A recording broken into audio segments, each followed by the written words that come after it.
नमस्कार, राम राम दोस्तों। आज बात करते हैं कि बीकानेर के शासक राव बीका जब नया नया बीकानेर अपना अलग बसा लेते हैं तो उसके बाद ऐसा क्या होता है कि वो जोधपुर पे अटैक कर देते हैं। थोड़ी सी कहानी समझा दूं आपको मैं। राव जोधा ने जोधपुर बसाया था। राव जोधा के सबसे बड़े पुत्र थे राव बीका। इसके बाद उनके बेटों का नाम आता है सातल, एक बेटे का नाम सूजा भी आता है, जोगा, ऐसे नाम आते हैं। तो राव बीका ने बीकानेर अलग बसा लिया अपना। तो राव जोधा जोधपुर में शासन कर रहे हैं और बीका बीकानेर में शासन कर रहे हैं। बीका अपनी एक इष्ट देवी करणी माता से आशीर्वाद लेकर बीकानेर की स्थापना करते हैं। उस टाइम करणी माता बीका को कहते हैं कि बीका, तेरा प्रताप कभी भी जोधा से कम नहीं होगा, जोधा से सवाया होगा तेरा प्रताप।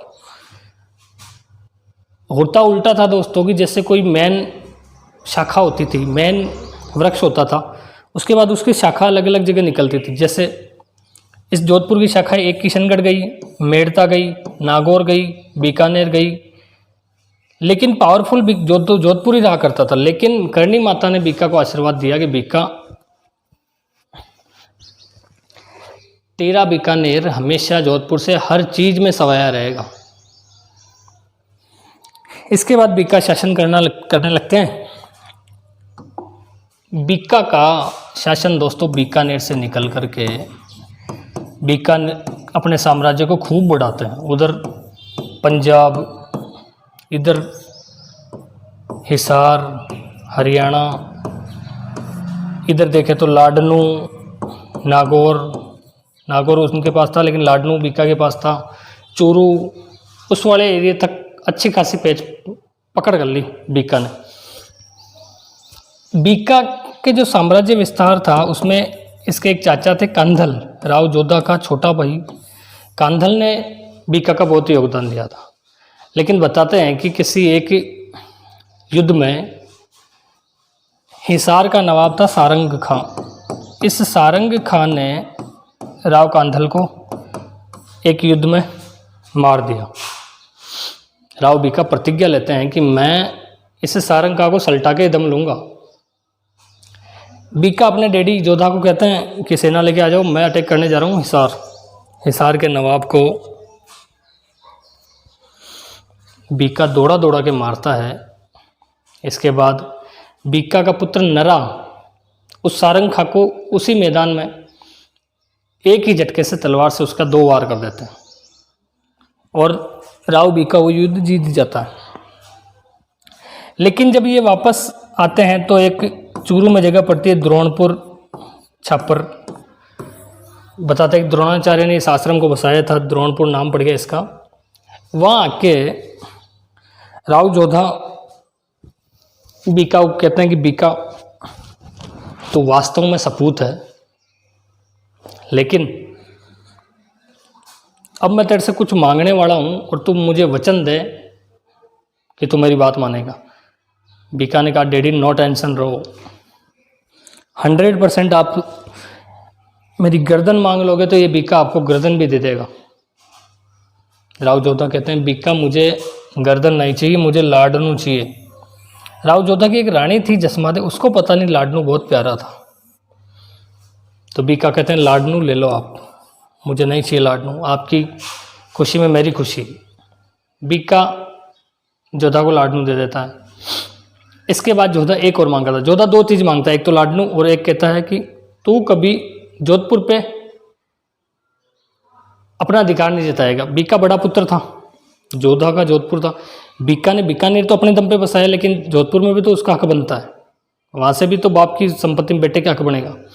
तो बीका कहता है कि चलो ठीक है डैडी, मैंने अपना जो राज्य वहाँ का दावा मैंने छोड़ दिया है, आप जोधपुर को मेरे छोटे भाइयों में बांट देना। लेकिन एक छोटी सी विनती मेरी भी है, आप वो भी सुनते जाओ जोधपुर जाने से पहले। तो जोधा ने कहा, बोल क्या चाहिए तेरे को। बीका ने कहा, मुझे कुछ नहीं चाहिए, जोधपुर का दावा छोड़ता हूँ मैं, मुझे नहीं चाहिए बीकानेर, मेरा अच्छा राज्य सेट हो चुका है। एक तो मुझे आपका तख्त, आपका छत्र, आपकी ढाल और आपकी तलवार, ये सब चीज़ें मुझे बड़ा बेटा होने के नाते चाहिए। जोधान का मंजूर है, मैं एक बार जोधपुर चला जाऊं, उसके बाद ये मैं खुद भिजवा दूंगा तेरे लिए। अब किसी राज्य में एक तो जहाँ राजा बैठता है वो तख्त, छत्र वहाँ जो पड़ा रहता है, उस राजा की ढाल और तलवार, ये चीज़ें बहुत प्रिय होती है दोस्तों। होता क्या है, इनको अगर कोई दूसरा राज्य बड़ा चुरा के भी ले जाए, युद्ध करके हरा के ले भी जाए ना, तो बहुत बेइज्जती होती है। होता क्या है, जोधपुर आने के बाद जोधा की मृत्यु हो जाती है। जोधा के बाद इनका बेटा सातल राजा बनता है, लेकिन कुछ दिन शासन करता है। सातल के बाद इसका दूसरा भाई, छोटा भाई सूजा शासन करता है। बहुत टाइम हो गया, बीका ने कहा यार जोधपुर से अपना सामान नहीं आया, अपना जो पार्सल आने वाला था वो पार्सल आया नहीं, जिसमें छत्र भी है, तख्त भी है, ढाल भी है, डेडी की तलवार भी है।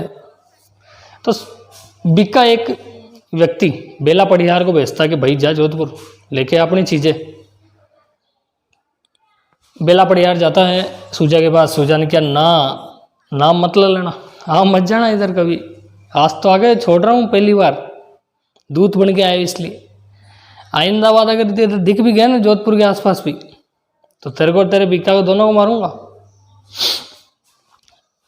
बेला पड़ियार बीकानेर जाता है, बीका को कहता है भाई सूजो तो माथा हेड़ो फिर रहे, मुंडो सूजा रखियो सूजा, मारने की धमकियाँ देता है कि नाम मत ले लेना, मेरे बाप की है वो सब चीज़ें, वो मेरी रहेगी। बीका ने कहा चलो रे उठाओ अपने ढाल और तलवारें और अटैक करते हैं जोधपुर पे। सूजा किले के अंदर रहता है मेहरानगढ़ में, जो जोधपुर फोर्ट है मेहरानगढ़ उसका नाम। सूजा मेहरानगढ़ के अंदर था। सूजा एक छोटी मोटी सेना भेजता बीका के सामने लड़ने के लिए। बीका ने सल्टा दिया उस सेना को। बीका ने कहा हट जाना, आज कोई मेरे को रोक मत लेना। सूजा समझ के सुझा दूंगा साड़ों को सबको। बीका जाके घेर लेता भाई, बीका ने इस जो मेहरानगढ़ के जोधपुर को। 10 दिन हो गए, 10 दिन में तब मेहरानगढ़ की व्यवस्था खत्म, पानी वाणी खत्म, अंदर से जनता त्राही कर रही है। भाई साहब क्या हो रहा है, जनता मरने के लिए तैयार हो रही है। इधर सूजा माने नहीं कि नहीं तक तो वक्त कुछ नहीं दूंगा मैं तो। बीका ने एक मंत्रिमंडल अपना भेजा, सलाहकार मंत्रिमंडल भेजा अपना कि जाओ सूजा को समझाओ और अपनी चीज़ें ले आओ, संधि वार्ता के लिए भेजा। सूजा ने मना कर दिया कि कुछ नहीं मिलेगा तुम्हारा, भग जाओ यहाँ से। बीका का दिमाग खराब होता है। बीका डिसीजन करता कि अब मैं इस जोधपुर को रौंद के रख के जाऊँगा पूरा। अगले दिन सूजा की माँ जसमा दे जोधपुर किले के गेट खोलती और बाहर आती है और बीका को साइड में ले जाके बोलती, बीका तकलीफ क्या है तेरे? क्या तकलीफ कुछ नहीं है मेरे तो। कुछ नहीं है तो फिर जाना यहाँ क्यों अटैक करने आया है? काम मैं अटैक करने नहीं आया हूँ। जसमा दे कहती है कि बेटा जब तेरे डैडी के बीच में बात हो गई कि जोधपुर में मेरे छोटे भाइयों को दे रहा हूँ, तो बीका ने कहा मैं तो आज भी उसी बात पे कायम हूँ। मैं मेरे छोटे भैया को मैंने जोधपुर दे दिया, राज करो मज़े करो। लेकिन अब मैंने जो चीज़ें डैडी से मांगी थी, दूसरी तख्त, छत्र, ढाल और तलवार, वो कहाँ है मॉम, मेरी मम्मी जी मेरी मम्मी वो कहाँ है माता जी? तो वो मैं तेरे को ला के दे देती हूँ। तो बीका ने कहा मम्मी जी बात इतनी सी तो थी, मैंने वो चीज़ें मंगवाई थी, मेरे दूध के साथ सुपुत्र सूजा ने देने से मना कर दी। इसका खामिया जब मुझे भी भुगतना पड़ा और आप लोगों को भी भुगतना पड़ा, इतनी दूर सेना लेके आया हूँ। तो इतिहासकार लिखते हैं कि वो चीज़ें छत्र, तलवार, ढाल और तख्त सूजा की माता जसमा दे बीका को देती है। इसके बाद बीका वहाँ से बीकानेर की ओर प्रस्थान करता है। धन्यवाद। जय हिंद, जय भारत दोस्तों।